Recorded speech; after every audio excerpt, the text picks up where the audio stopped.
10 euros par kilo. C'est moins cher que les légumes. Ça veut dire quoi, toi là? Ça veut dire merci. Voilà. Bye bye. Ciao, bye.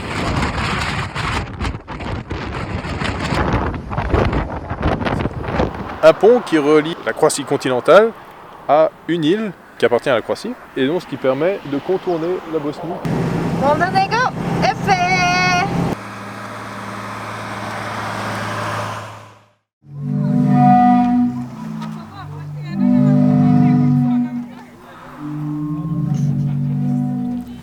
Vous entendez? C'est un orgue qui fonctionne avec les remous de la mer. Donc il y a des tuyaux en dessous là, et avec le mouvement de la mer, ça donne du son. Le seul orgue comme ça, le seul orgue maritime qui existe au monde. C'est génial, j'adore.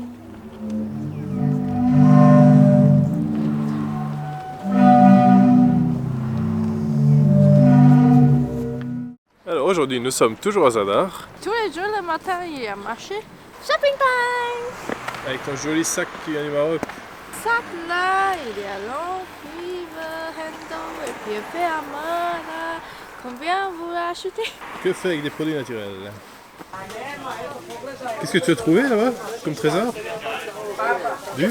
J'ai vu là, il y a une fromagerie. Je ne sais pas si c'est vrai ou j'ai mal compris. Il y a une signe avec des pots, mais ils ont nous vendu du fromage, donc je ne sais pas si c'est le fromage de cochon. Fromage de porc. Finalement, c'était pas du fromage de porc, c'est du fromage de chèvre. Bon, parce qu'on n'a rien compris.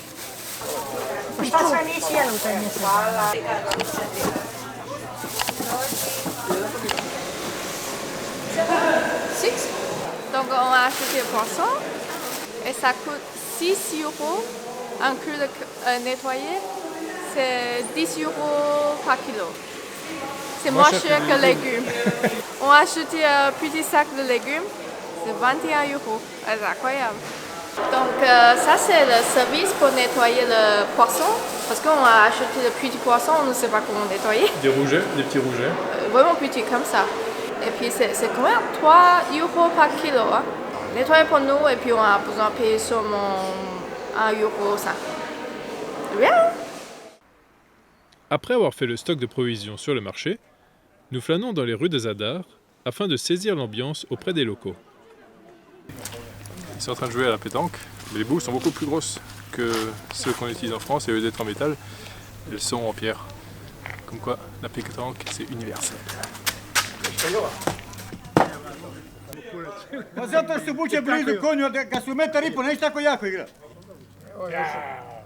Est-ce que vous avez déjà vu quelque chose de pareil? Une fleur qui pousse au milieu de la feuille. C'est original, hein?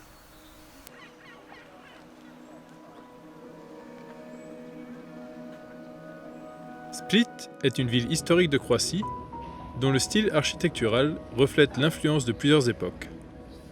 Le palais de Dioclétien, construit au IVe siècle, servait de résidence de retraite à l'empereur romain. Avec l'arrivée du Moyen Âge et de la Renaissance, l'architecture de Split a évolué, intégrant les styles gothique, Renaissance et baroque.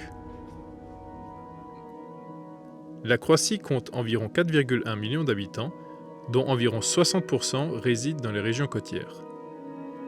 Ces petits villages de pêcheurs en bord de mer sont devenus des destinations touristiques prisées. Des visiteurs du monde entier affluent vers ces magnifiques côtes. Le secteur du tourisme joue un rôle clé dans l'économie croate, représentant environ 20% du PIB du pays.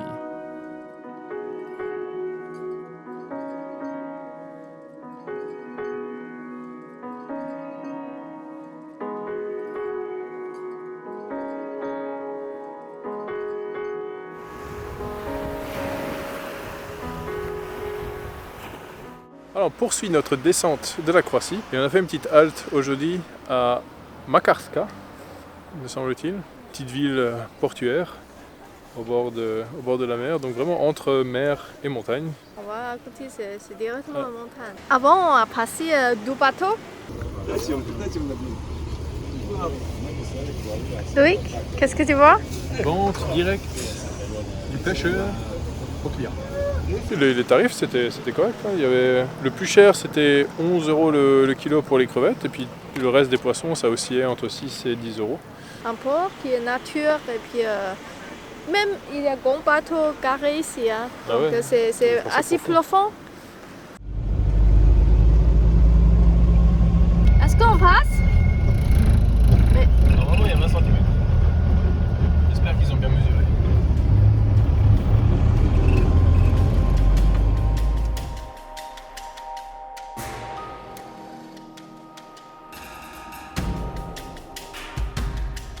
La Croatie possède environ 1800 km de côte et environ 50% de son territoire est recouvert par des montagnes.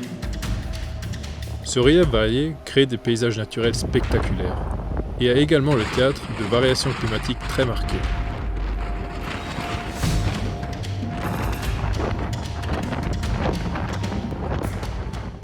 Donc ça bouge à l'intérieur au point qu'on entend le réservoir d'eau qui fait clouc clouc clouc pour dire un petit peu à quel point ça tangue. Mais c'est quand même rien en comparaison de dehors. On a vraiment confort dedans. Donc ça ne nous dérange pas du tout rester dedans toute la journée. Sauf on ne peut pas bouger, faire quelques sports.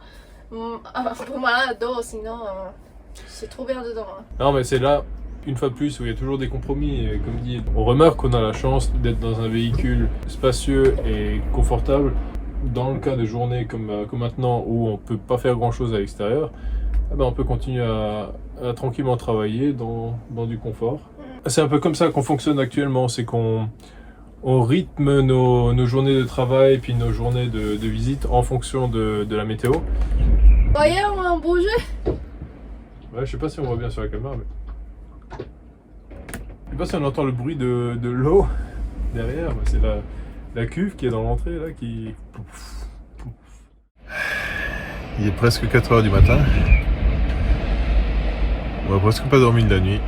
Il bouge trop le camion, ça fait crac, crac, crac. C'est horrible devant. Ça va être difficile de se rendormir. Ça souffle vraiment très très très fort. On va essayer de dormir un petit peu quand même. Bonne nuit. Bonne nuit. Après 3 jours à être resté dans le camion, je dégourdis un petit peu les jambes maintenant. Je fais une petite balade le long des gorges. Alors c'est vachement bien fait, partout ils ont aménagé des points de vue, comme ici là. J'en vois au moins 4. En plus ça surplombe le canyon, donc on a vraiment l'impression d'avoir les pieds dans le vide. Un vide d'une 50aine de mètres en dessous de nous. En tout cas ça a l'air assez neuf, donc on est peut-être les cobayes qui testent.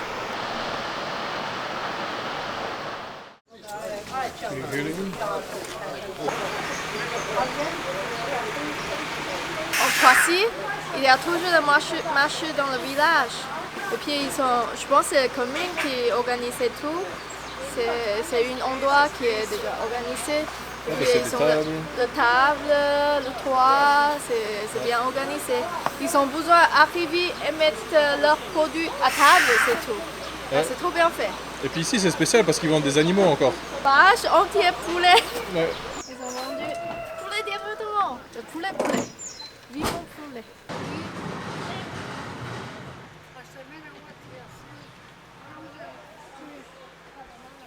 Voilà. Voilà. Ça veut dire quoi? Voilà. Ça veut dire merci. Voilà. Voilà. Bye bye. Ciao, bye. Ciao.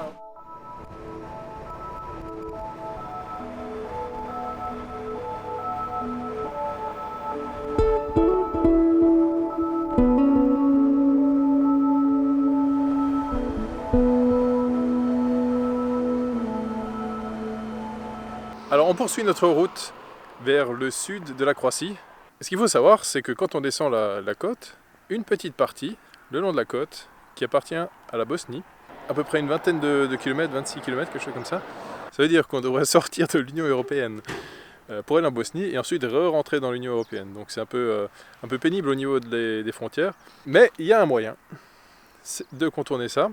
Ils ont construit maintenant un pont qui a été inauguré, je crois, en 2022, financé par l'Union Européenne. Je crois que c'est un coût de quelque chose comme presque 700 millions d'euros. Je ne sais pas ce que vous en pensez, mais je trouve que c'est vraiment un très très bel ouvrage qui rappelle un petit peu le viaduc de Millau. Donc c'est en fait un pont qui relie la Croatie continentale à une île qui appartient à la Croatie, et donc ce qui permet de contourner la Bosnie qui doit se trouver juste derrière nous. Bon, je pense que tout voyageur sait que moins on passe de frontières, mieux on se porte. Et en plus, je crois que c'est gratuit. On va vérifier ça une fois qu'on sera dessus, mais si en plus c'est gratuit, alors là, c'est le top du top.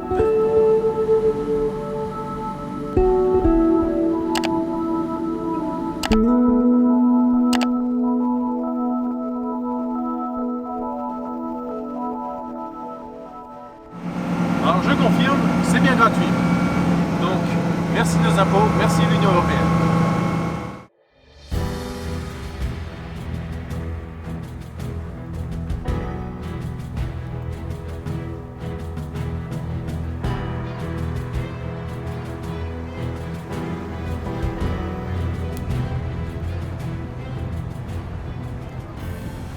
Pour notre dernière étape du voyage en Croatie, bienvenue à Dubrovnik. Ici, c'est la capitale de Game of Thrones. Ça s'appelle King's Landing. Apparemment, il y a beaucoup de scènes qui ont été tournées ici, et puis c'est vraiment considéré comme la ville qui est associée à King's Landing. Et j'ai vu sur Internet que dans cette ville, il y a moitié de personnes qui viennent pour visiter grâce à Game of Thrones. Depuis qu'on est en Croatie, ça va être la ville où il y a le plus de touristes. D'habitude, il n'y a personne, tout est mort. Et puis là, il y a quand même pas mal de monde, on entend parler un peu toutes les langues. Puis là, derrière nous, on a donc la vieille ville qu'on va visiter. Alors, on va entrer le King's Landing maintenant. On y va!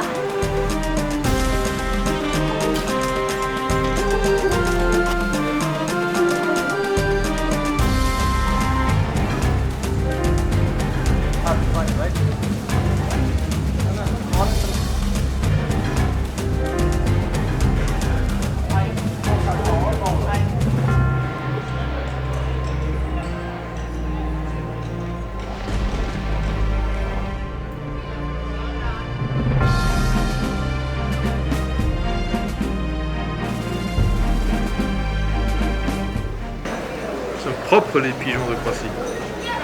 Et ça sèche au soleil.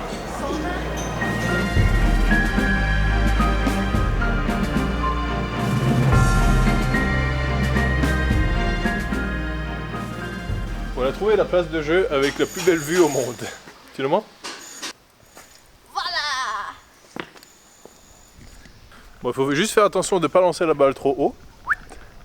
Ça va dans le village. C'est peut-être la plus belle vue de Dubrovnik, ici, sur un terrain de basket. C'est incroyable. Mais pour moi, maintenant, c'est le plus beau terrain de basket du monde. Alors regarde ça, sérieusement. Il n'y a rien à acheter là. Tout est magnifique.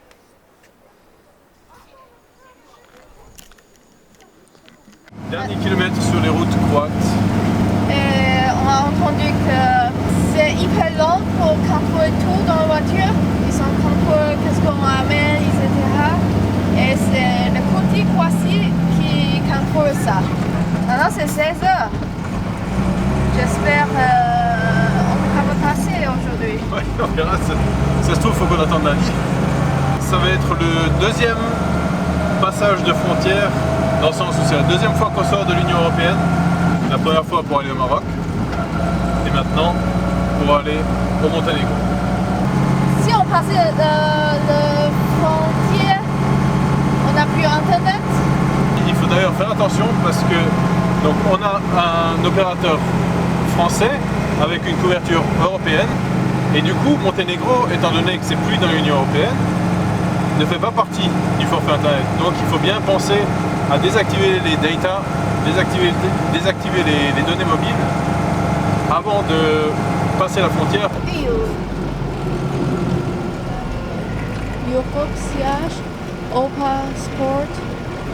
J'ai reçu un tampon de Croatie qui sort de Croatie et ça prend même pas 5 minutes. Merci, au revoir. Il n'y a personne devant nous. Même pas attendre. Quelques voitures derrière nous et puis comme une lettre à la poste. Je suppose que là on est entre les deux pays et qu'on se dirige vers la frontière enfin la douane du Monténégro. Monténégro est fait. Aussi dans 5 minutes c'est tout fait. Vous avez été hyper souriant, ça vous fait plaisir à voir. Je suis pas sûre. Si tous les passages de frontière pouvaient être comme ça, ce serait beau. Monténégro maintenant. Monténégro!